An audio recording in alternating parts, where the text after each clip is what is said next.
ബ്രെയിനിൻ്റെ sensory integration എന്ന ഫങ്ഷനെ കുറിച്ചാണ് ഇന്ന് സംസാരിക്കാൻ പോകുന്നത്. സെൻസറി ഇൻ്റഗ്രേഷൻ ബ്രെയിനിൻ്റെ ഫങ്ഷന് ആ ഫങ്ഷനാണ് ഒരു വ്യക്തിയെ തൻ്റെ ചുറ്റുപാടുമായിട്ട് കണക്റ്റ് ആക്കുന്നത്.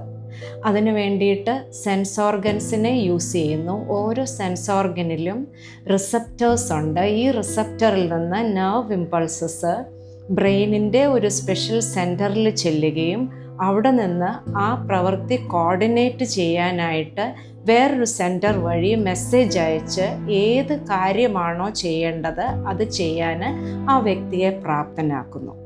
അങ്ങനെ നോർമലായിട്ട് ഒരു വ്യക്തിക്ക് തൻ്റെ ചുറ്റുപാടിനോട് യോജിച്ച് പ്രവർത്തിക്കാനും നോർമൽ ബിഹേവിയർ ഉണ്ടാകുവാനും ഈ സെൻസറി ഇൻ്റഗ്രേഷൻ എന്ന ബ്രെയിനിൻ്റെ പ്രവൃത്തിയാണ് കാരണമാകുന്നത്. ഇതിലുണ്ടാകുന്ന ഏതെങ്കിലും ഡിസോർഡർ അല്ലെങ്കിൽ ബ്രെയിനിൻ്റെ മെച്യൂരിറ്റി കുറവാണെങ്കിൽ സെൻസറി ഇൻ്റഗ്രേഷൻ ഫങ്ഷനെ അത് അഫക്റ്റ് ചെയ്യും.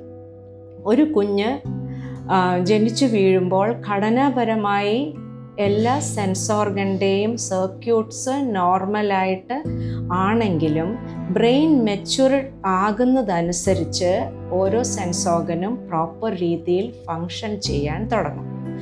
ഈ ഫങ്ഷൻ ചെയ്യുന്നതനുസരിച്ചാണ് അതിന് പ്രോപ്പർ ഫങ്ഷനിങ് ഒരാളുടെ അഡാപ്റ്റീവ് റെസ്പോൺസുമായിട്ട് കണക്റ്റഡ് ആയിട്ടാണ് ഇരിക്കുന്നത്.